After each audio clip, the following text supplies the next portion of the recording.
If you get muscle twitches, shaky legs, or that drained, weak feeling, you might blame stress or sleep. But a very common driver is simpler. Your hydration and electrolytes are out of balance. And here's the tricky part. You can be drinking plenty of water and still feel worse. That's because water is only half the system.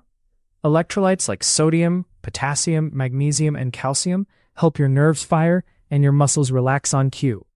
When the mix is off, the signal gets noisy.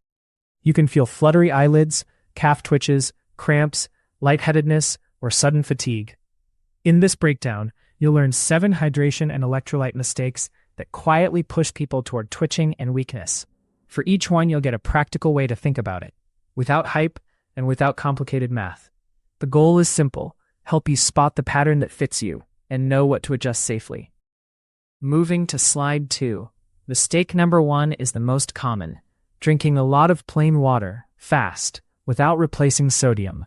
Sodium isn't the villain.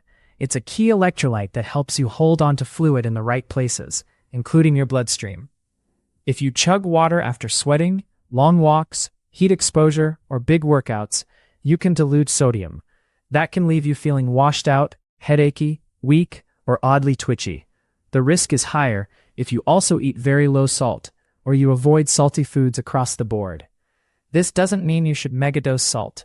It means you should match your intake to your losses. A simple clue is your sweat. If it stings your eyes or leaves white marks on clothes, you may be losing more salt than you think. The practical takeaway: heavy sweating plus lots of plain water can backfire. Moving to slide 3. Mistake number 2 is the opposite problem: replacing sweat with sodium only while ignoring potassium. Potassium helps set the electrical charge across cell membranes, especially in muscle tissue. When potassium runs low, muscles can feel heavy, crampy, or prone to twitching. This can happen if your diet is low in potassium-rich foods, or if you sweat a lot and only focus on salty replacements. It can also show up when people drastically cut carbs, because many potassium sources are fruits, beans, and starchy plants. The key idea is balance. Sodium helps fluid stay in circulation. Potassium helps fluid and electrical function inside cells. If you push one side hard and neglect the other, you can feel off, even if you're technically hydrated. A practical check is consistency. Do you get vegetables, fruit, or legumes most days?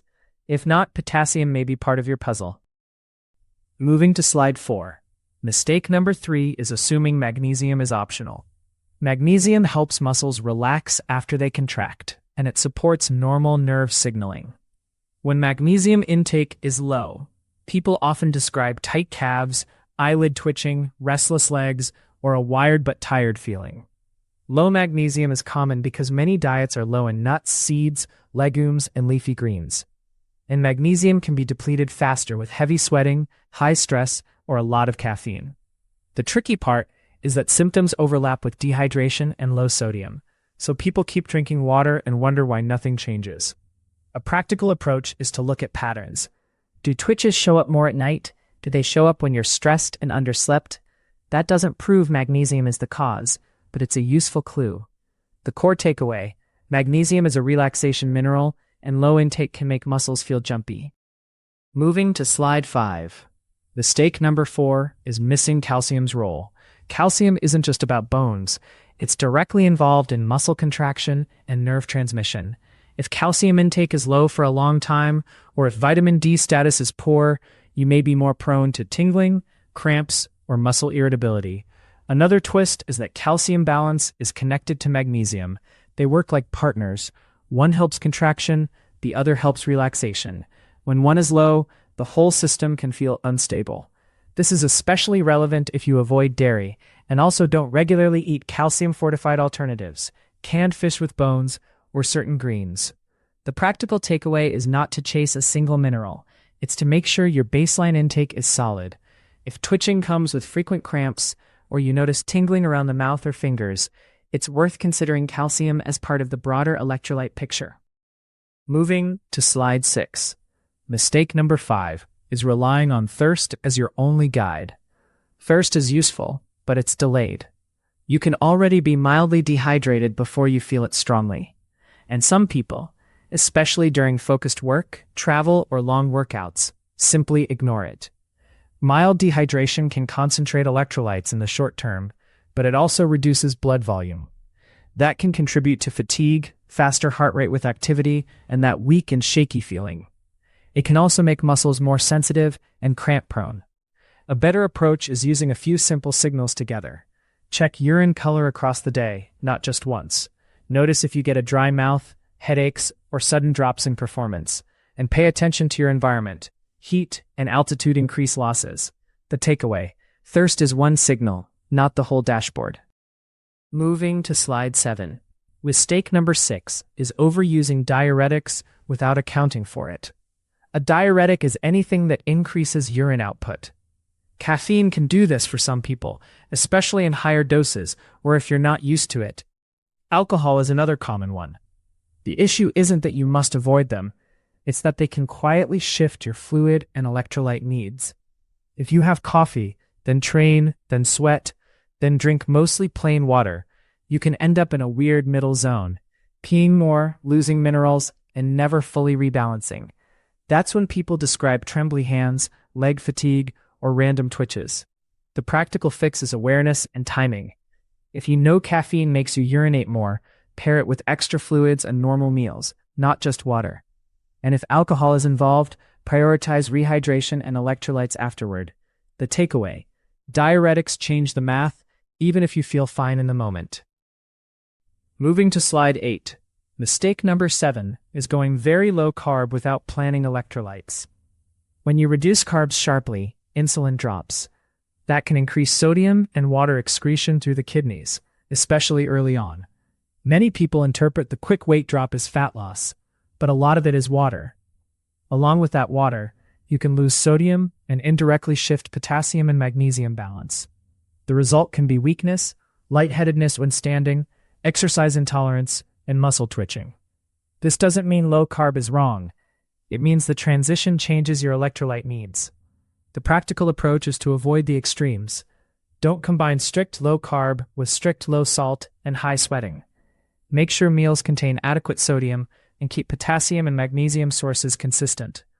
The takeaway: diet style can change fluid handling, and your body may need a different electrolyte baseline. Moving to slide 9. Now let's connect the dots, because the real-world mistake is often stacking problems. For example, you sweat a lot, you drink mostly water, you keep salt low, and you also have a couple coffees. None of those alone has to cause symptoms, but together they can push you into twitching and weakness. So think in terms of inputs and outputs. Inputs are fluids and minerals from food and drinks. Outputs are sweat, urine, and sometimes digestive losses. If outputs rise and inputs don't, your system gets unstable.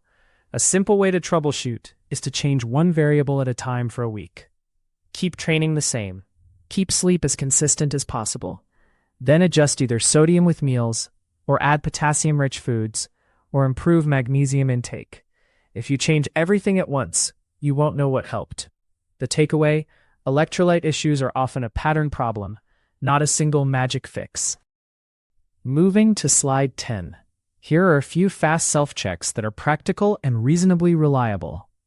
First, look at your sweat rate. If your shirt is soaked or you're leaving puddles, you're losing more than you think. Second, check for salt loss signs: stinging eyes, salty taste, or white residue on skin or clothes. Third, notice when symptoms happen. If twitching shows up after long activity, heat exposure, or sauna use, that points towards sweat and sodium. If it shows up more at night, magnesium and overall recovery might be bigger factors. Fourth, scan your diet for gaps. Are you regularly eating potassium sources like fruits, potatoes, beans, or leafy greens? Are you getting calcium sources consistently? These checks won't diagnose anything, but they can help you choose the most likely adjustment instead of guessing. The takeaway: timing and context often reveal which electrolyte is most involved. Moving to slide 11. Let's talk about a safe, food-first way to improve balance. Start with regular meals, because food brings electrolytes in a slower, steadier package than most drinks. If you sweat heavily, include some sodium with meals, especially around activity. For potassium, aim for a consistent daily presence, Think a couple servings of produce or legumes that you actually like and can repeat. For magnesium, prioritize staples you'll eat often, like beans, pumpkin seeds, leafy greens, or whole grains if they work for you. And keep hydration steady across the day, instead of saving it for the evening. If you do use electrolyte drinks, treat them like a tool for high-loss situations, not a replacement for diet. And if you have high blood pressure, kidney disease, or you're on a fluid restriction, electrolyte changes can be risky, so that's a situation to discuss with a clinician. The takeaway: steady habits beat emergency fixes. Moving to slide 12. A quick safety note matters here because twitching and weakness can have many causes. If weakness is sudden, one-sided, or comes with chest pain, severe shortness of breath, fainting, confusion, or a severe headache, that's urgent. Also, if twitching is persistent and spreading, or you're getting true muscle weakness that's worsening, it's worth getting evaluated. Electrolyte issues are common, but they're not the only explanation. Thyroid problems, nerve irritation, medication side effects, anemia, and overtraining can all overlap with similar symptoms. The reason to mention this is not to scare you. It's to keep your troubleshooting smart. Use the hydration and electrolyte framework as one lens. If the pattern doesn't fit or changes don't help, don't keep pushing harder. The takeaway: treat persistent or severe symptoms as a medical question, not just a hydration problem. Moving to slide 13. Let's wrap this into a simple mental checklist. If you're twitching or feeling weak, ask, did I lose a lot of fluid through sweat, heat, or alcohol? Did I replace it with mostly plain water? Did I keep salt very low? Did I also miss potassium and magnesium in my regular meals? And did I rely on thirst instead of steady intake?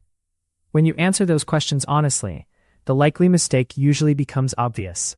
Then make one change and give it a week. Most people don't need extreme protocols. They need consistency, steady fluids, normal salt when losses are high, and a diet that covers potassium, magnesium, and calcium. If you want, write down your most common trigger: heat, workouts, caffeine, or diet changes, and use that as your starting point. If this was helpful, subscribe for more practical health explanations. And comment with a forced choice. Do your symptoms show up more after sweating or more at night? A or B? This information is not a substitute for medical advice. Health is not